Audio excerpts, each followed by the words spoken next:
आज टीवी पर हुकूमत की जानिब से प्रेस कॉन्फ्रेंस की गई और ये बताया गया कि खलील साहब जो वहाँ पर मारे गए, उनकी बेगम और बच्चे मारे गए और बाकी बच्चे यतीम किए गए, वो तो बेकसूर थे। पहले उन्हें दहशतगर्द कहा जाता था, फिर कहते हैं कि वो बेकसूर थे। उनके साथ जो इमरान नामी शख्स था जिसकी दाढ़ी थी, वो दहशतगर्द था, उसका ताल्लुक दाइश से था। जनाब, अब आपको मिल गई हुजूर की सुन्नत, अब आपको मिल गई दाढ़ी अपना खून छुपाने के लिए। उसी इमरान के भाई ने आज प्रेस कॉन्फ्रेंस करके यह बताया कि जनाब, मैं डॉल्फिन पुलिस का सिपाही हूँ और ज़्यादा पहले नहीं, सिर्फ 2 साल पहले ही मुझे डॉल्फिन पुलिस में भर्ती किया गया और मैंने भर्ती होते वक्त अपने साथ अपने बुजुर्गों की, माँ बाप की और अपने भाई की शिनाख्ती कार्ड की कॉपी अटैच की थी। क्या उसकी सिक्योरिटी क्लियरेंस नहीं हुई? सारे जानते हैं, army, police, air force, navy, atomic और इस तरह के जितने भी सरकारी इदारे हैं, वहाँ पर तब तक बंदे को उसकी इनरोलमेंट नहीं होती, भर्ती नहीं किया जाता जब तक उसकी सिक्योरिटी क्लियरेंस नहीं होती, जब तक उसके मोहल्ले वालों से आके इनडायरेक्टली या डायरेक्टली पूछा नहीं जाता कि ये बंदा कौन है, इसका ख़ानदान कैसा है, बाकी कैसे हैं, जब तक उसका भाई, उसका माँ, उसके बाप कहाँ कहाँ जाते हैं, किस किस से मिलते हैं, क्या क्या बातें करते हैं, कहाँ पढ़ते हैं, कहाँ नौकरी करते हैं, उसके बारे में मालूम नहीं हो जाता। उसके गांव तक जाया जाता है, वो जहाँ जहाँ जाता है वहाँ जाके पूछा जाता है, मुख्तलिफ तरीक़ों से पूछा जाता है, उसके नंबर स्टैप किए जाते हैं, फिर जाके वो सिक्योरिटी वाइज क्लियर होता है हर एस्पेक्ट से, फिर जाके उसे नौकरी मिलती है। तो क्या इतना थर्ड क्लास किस्म का निज़ाम या सिस्टम था कि आपको पता ही नहीं चला कि जनाब हम एक बंदा भर्ती कर रहे हैं इतने डिपार्टमेंट में, अपने सिक्योरिटी के डिपार्टमेंट में, जिसका भाई दाइश का सहूलतकार है और इतना बड़ा दहशतगर्द है कि उसे मारने के लिए हमने ये भी नहीं देखा साथ बच्चे बैठे हुए हैं या औरतें बैठी हुई हैं, वो भी मरे, खैर है, भाड़ में जाए। जनाब, अब मैं आपको दूसरा पस मंज़र बताता हूँ। कौन हैं ये लोग जो दाढ़ी को देखते ही दहशतगर्द कह देते हैं?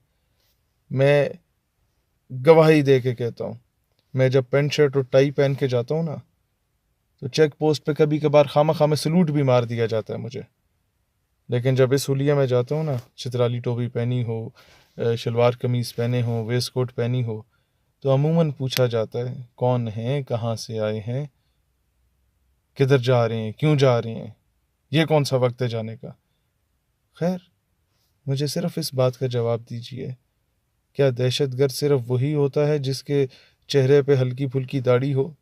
क्या दहशतगर्द सिर्फ वही होता है जिसने इस तरह की कोई टोपी पहनी हो? क्या दहशतगर्द सिर्फ वही होता है जिसके पांचे टखनों से ऊपर हों? क्या दहशतगर्द सिर्फ वही होता है जो हल्का हल्का दुरूद शरीफ पढ़ रहा हो? जनाबे वाला, हर डॉक्यूमेंट्री में जहाँ जहाँ कहा गया था, आप निकालें पिछले 10 सालों की डॉक्यूमेंट्रियाँ जो मुख्तलिफ चैनल्स पे चलाई गई हैं, वहाँ पर नहीं दिखाया जाता कोई मूवी, कोई ड्रामा जो हमारे अपने ही मुल्क में बनाया गया हो, वहाँ दहशतगर्द कोई पेंट कोट वाला क्यों नहीं दिखाया जाता? ओबामा पेंट कोट पहनता था ना, क्लीन शेव था। जॉर्ज बुश पेंट शर्ट पहनता था ना, क्लीन शेव था। डोनाल्ड ट्रंप पेंट शर्ट पहनता था ना, क्लीन शेव था। ये दुनिया के सबसे बड़े दहशतगर्द हैं, तो दहशतगर्द को मूवियों में, ड्रामों में, फिल्मों में, डॉक्यूमेंट्रीज में क्यों क्लीन शेव नहीं दिखाया जाता? उसे हमेशा बाशरा दाढ़ी रखी हुई है, जुल्फे रखी हुई हैं और शलवार कमीज पहने हुए हैं, और मेजोरिटी को तो पठान बना के दिखाया जाता है। पहले मैं आपको तीसरी बात अभी बताता हूँ। एक तो लोगों को इस्लाम से मुतनफ़र करो, और तीसरी बात, ये राजा बशारत, ये फवाद चौधरी और इस तरह की सारी काबीना जो है ना, ये शीरी मज़ारी टाइप के, ये लोग, इन लोगों ने मुशर्रफ को यूज़ करके उससे गलत फ़ैसले करवाए। अब यही सारा टब्बर इमरान खान के साथ जुड़ा हुआ है और ये इसको यूज़ करके गलत फ़ैसले करवाएंगे। मुशर्रफ एरा में इन लोगों ने क्या किया? फ़िरका वारियत से बालातर होकर बात करता हूँ, मैं Barelvi Sunni school of thought से ताल्लुक़ रखता हूँ। इन लोगों ने लाल मस्जिद का ऑपरेशन करवा के 20% मुल्क के तबके को एंटी स्टेट बना दिया, इनडायरेक्टली रियासत से मुतनफ़र कर दिया, हमारी अफवाज पाकिस्तान जैसे अजीम इदारों से मुतनफ़र कर दिया इन लोगों को। देन इन लोगों ने बुकटी ऑपरेशन के बारे में गलत मशवरा दे के 10 साल तक डेरा बुकटी और पूरे बलोचिस्तान को आग में झोंक दिया। 10 साल के बाद जाके 14 अगस्त मनाएगी। मैंने 4 साल काम किया बलोचिस्तान इशू पर। I was the only Punjabi जिसने जुर्रत की कि डेरा बुकटी में जाके जलसा करे, पाकिस्तान जिंदाबाद का नारा लगाए बरामदा बुकटी की सरजमीन पर। मैंने ये जुर्रत की कि I was the only one from Punjab जो कोयटा में जाके 15 2015 को 14 अगस्त को जाके बलोचों और पश्तूनों को निकाल के और उनकी क़यादत की मैंने 14 अगस्त की मार्च की और कौमी परचम लहराया। ये अल्लाह ज़िंदगी दे जनरल नासिर खान जंजुआ जैसे लोगों को, जिन्होंने बड़े डिप्लोमेटिक तरीके से इस मामले को सॉल्व किया, वरना इनके हाथों से तो जा रहा था ये सारा कुछ। इन तो थर्ड क्लास लोगों से संभाला कुछ नहीं जाना था। तीसरी बात जनाब, यही टब्बर जिसने पहले 20% तबके को मुतनफ़र किया, फिर इन लोगों ने पूरे एक सूबे को जलाने की कोशिश की, फिर इन लोगों ने दोबारा मशवरा देके फाटा में ऑपरेशन कराने की, ऑपरेशन इन द सेंस के नेटो को जगह देने की कोशिश की और पूरे दूसरे सूबे को पाकिस्तान से और इसकी रियासत से और इदारों से मुतनफ़र करने की कोशिश की। देन यही टब्बर इमरान खान के साथ अटैच हुआ और इसी टब्बर ने अब 70% तबके को छोटा तबका कहलवा के उसको रियासत और रियासत के इदारों से मुतनफ़र करने की कोशिश की।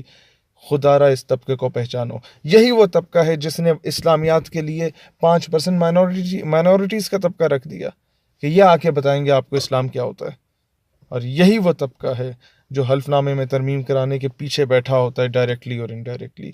यही वो तबका है जो आपके तालीमी निज़ाम को इतना खोखला कर देता है कि आप जिहाद को गाली तस्वर करने लगते हैं। यही वो तबका है जो ऐसे टीचर्स और वाइस चांसलर्स और प्रिंसिपल्स को इंट्रोड्यूस करवाता है जो आके कहते हैं कश्मीर दफ़ा करो जान दो, और जिहाद, और ये तो कोई ये तो दहशतगर्दी है।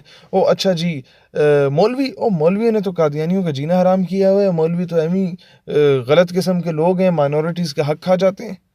ये तबका है, इसको पहचानो। ये आपकी ब्यूरोक्रेसी में भी है, या आपके इदारों में भी घुसा हुआ है और दीमक की तरह चाट रहा है, या आपकी हुकूमत में भी घुसा हुआ है और दीमक की तरह चाट रहा है। इससे नुकसान मैं नहीं कहूँगा पीटीआई को या किसी इदारे को या ब्यूरोक्रेसी को या तालीमी निज़ाम को है। मेरे लिए इन तमाम चीज़ों से बढ़कर मेरा वतन पाकिस्तान है। ये लोग पाकिस्तान को खोखला कर देंगे। खुदारा इन लोगों को पहचानो और इनको घसीट के बाहर निकालो।